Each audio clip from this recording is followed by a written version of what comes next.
Unplugged. Bob Schieffer here in Washington. Well, the brains behind the 9/11 attack will finally be brought to trial, but is trying him in New York such a good idea?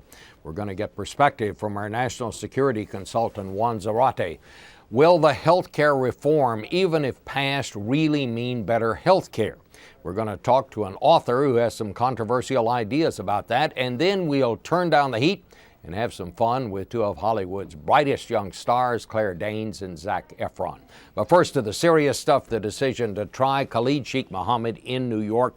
Juan Zarate was a member of the National Security Council during the Bush administration. He's a consultant to CBS News now.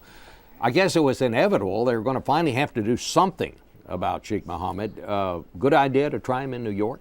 Well, I think your point is right, Bob, that the administration was up against a wall in terms of a litigation deadline that the military courts had placed on the administration to decide what to do here. I think this is part of the administration's attempts to put as many defendants as possible into the federal criminal legal system. And I think, frankly, Khalid Sheikh Mohammed and the other four who are part of this, who are big names, Walid bin Attash, Ramzi bin al-Shibh, names that we're familiar with, is an important decision and appropriate. I think these are defendants who can be prosecuted, will be prosecuted. Khalid Sheikh Mohammed having been indicted for activities in the Bojinka plot, a 1990s al-Qaeda era plot. And so this is a good set of defendants to put into the criminal legal system. But man, it's going to open a whole can of all kinds of things here. And Congressman Peter King of New York is irate. He says we're making New York a terrorist target once again by holding this trial here. He said it should never have happened, but they got to try him somewhere, it seems to me. What's your thought on that? Well, I think security is always an issue with these cases, but New York has handled big-time cases before, dating back to the 93 World Trade Center case. And I think they know how to handle it. New York's top of the list for al-Qaeda anyway, so I'm not sure that this necessarily ups the ante that much. I think your point is that it potentially opens up a can of worms with respect to interrogation and the treatment of Khalid Sheikh Mohammed and the others. And if they have good defense counsel, and this doesn't simply become a trial in which they admit everything from the start, then you potentially have drawn-out litigation and motions and hearings about how these people were held, how they were treated, and whether or not statements that they've made since can be admissible. Well, because he has been, waterboarded 183 times, I think. So obviously that is going to be one of the issues. Right. Do you expect them to try to introduce, we've always been told one of the reasons it's so hard to try these people is sometimes you can't introduce the evidence against them because it's classified and it wouldn't be a good idea. Won't a judge have some hard rulings to make on that? The judge may, and there are procedures in the federal criminal system for that, something called the Classified Information Protection Act. And so there may be some judgment calls. I think what the prosecutors may do, and you've seen this in some of the other cases where the administration has tried to transfer Guantanamo detainees into the federal criminal system, is they'll start to rely on some of the pre-9/11 activities. For example, Khalid Sheikh Mohammed has been wanted and is indicted for this prior plot in the 90s. And so they'll try to find whatever information that's already available that may not present controversy to use that then as the basis for conviction. Why is it they've decided to try him in a civilian court and some of the others they've announced this morning will be tried before military commissions? Well, this is a complicated distinction between trying somebody in a federal criminal context and trying somebody in the military commission context, which constitutes trying them for war crimes. And if you look at the list of individuals that they have now, Nashiri, Omar al-Qadr, and others slated for the military commissions process, those are individuals who largely were attacking military targets. For example, Nashiri, the planner of the USS Cole attack in 2000, Qadr attacking a U.S. soldier in 2002. So they're making a distinction between what could be considered a criminal act and then a war crime. That said, the distinction is not great, and I think a lot of the legal scholars who are looking at this now are trying to divine what were the standards used, and I think one of the key questions is, will the Obama administration be able to sell the legitimacy of a military commissions process that they once criticized? All right, Juan Zarate, thank you so much, Juan. We're going to shift gears now and turn to health care. I'm joined by Maggie Mahar, the author of Money-Driven Medicine, which has recently been made into a downloadable documentary and now is also being screened around the country. There's a screening coming up here in Washington. When exactly, Maggie, is that? That screening is on Tuesday, this coming Tuesday, at the Kaiser Family Foundation. Let's talk a little bit about your documentary. You wrote a book that this documentary is based on called Money Driven Medicine. And you suggested that our whole medical system now is driven not by the desire to cure people, basically, but to make money. Is that your point? That's basically my point. The subtitle of the book was The Real Reason Healthcare Costs So Much. We are the only country in the developed world that has chosen to turn healthcare into a largely unregulated, for-profit enterprise. In other parts of the world, people are making profits on drugs, etc., but their healthcare systems are regulated because those countries realize that healthcare is a necessity, like heat and light. And so we regulate, or at least try to regulate, utility companies because we don't want them gouging people. People have to have heat and light. People also have to have health care. And that's why we're now moving toward regulating it to a much larger degree through healthcare reform. That doesn't mean healthcare will be government run. There will probably be a public plan as an option, but many people will keep their private insurance. But basically, the government will be doing its best to try to keep costs down and to rein in healthcare inflation, which is just way, way beyond what most of us can afford. So I take it you believe that passing healthcare reform is a good idea. Yes, absolutely. We really don't have any choice. If we don't do this, healthcare spending is going up 8% a year. Private insurers are paying out 8% more each year to hospitals and doctors and patients. And that's been going on for 10 years. That's why your premiums are so high. If this continues, in another 9 years, your healthcare premiums will double. Very few of us can afford that. Our wages aren't going to double in 9 years. So we absolutely have to do something.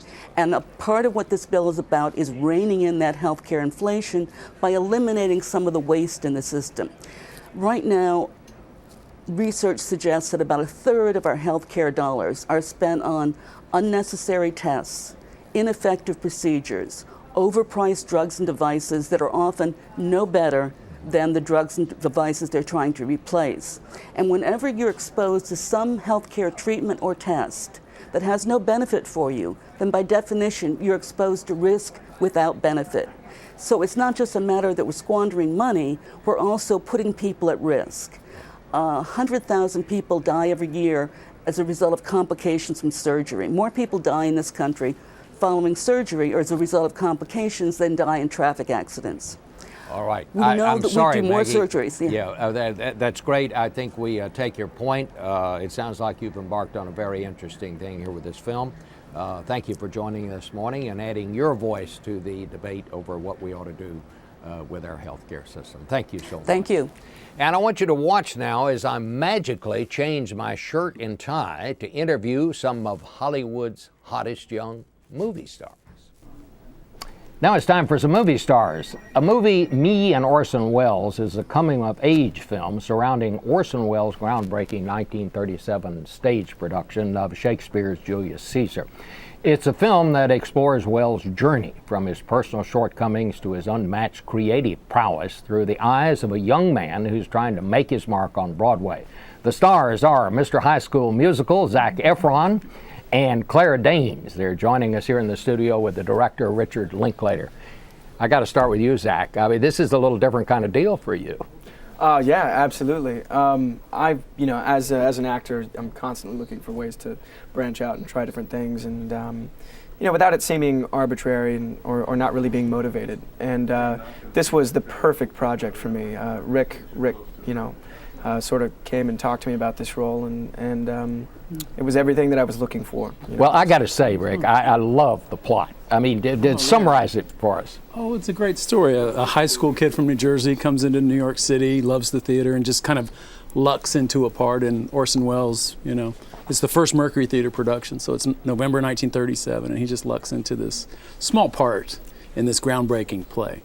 But So Claire, we see it through his eyes. your character is a character. Yeah, no. Well, I play Orson's girl Friday, which was really great fun. She's really sassy and ambitious and full of confidence. And but It's a she little- doesn't quite realize what a kid she is, you know. So that was kind of fun. And to this play is a with. little different for you too. Well, yeah, it is.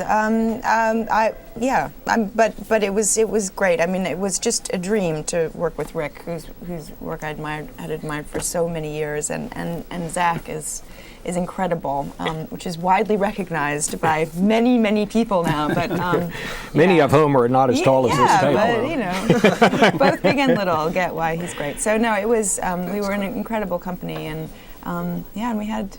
But what I love about this plot, Orson Welles, the character, sets you up with a date with him because he's trying to get him fired out of the show. I find myself in a curious triangle there. I'm sort of caught in a love triangle with her and Orson Welles. It's a bit. But you fall in love. Yeah, so I of course fall for Claire's character. Yeah. And then you tell him, sorry. Well, I mean, She warned him. I feel very accused here. I mean, she didn't take it as seriously as, of course, the young high school boy did. So, but she breaks his heart. But she doesn't. She's very upfront with him throughout. Everyone warns him. So how did you happen to choose to do this Well, picture? it's a wonderful book. The movie's based on this wonderful kind of youthful novel called Me and Orson Welles, and so it's a historical fiction, but the history of it's very accurate. All this really happened. All these characters, everything about we recreated the production within the film, the stage, the music. I think it's so interesting too, because Orson Welles is, of course, iconic in the world of film, and people don't realize that he started in theater. So that's just kind of. If you're my age, you actually remember those old radio dramas that he did, and the War on the Worlds and all that. But I wonder, Zack, do you think some of your fans, and Claire, your fans, are going to remember who Orson Welles is? Hopefully. Well, hopefully someone will remember, but hopefully even more will discover him through this film, and the entire cast of characters that he worked with. He was an absolute genius and an American, theater icon. So hopefully they'll learn a bit about him, and They'll learn that he's more than just a guy who sold wine. Before his time. This is the young I Welles. think our generation would remember that, Right. So. Wells is only 22 here. He still has to conquer radio and film. That's ahead of him. He's only 22. He does all that before he's 26. Now, I want to ask you, too, I know you went to the White House while you were in Washington, and what was that all about?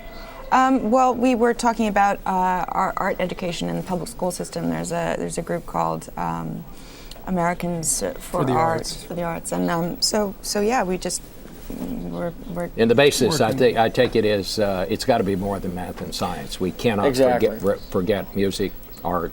I grew up in the public school system, and basically went today to attest to the fact of how valuable the arts have been in my education, and the synergy with which they work with, of course, science and literature and English and stuff like that, mathematics, of course. It's great to have all three of you here in Washington. you. I hope Thank you you have fun so while much. you're here, Thank and good luck on the movie. I think it's going to be a good one. Thanks very much. Glad you enjoyed it. That's it for Washington Unplugged on this Friday, and I hope you'll join us on television on Sunday on Face the Nation, where we again will be concentrating on the awful tragedy down at Fort Hood. See you then.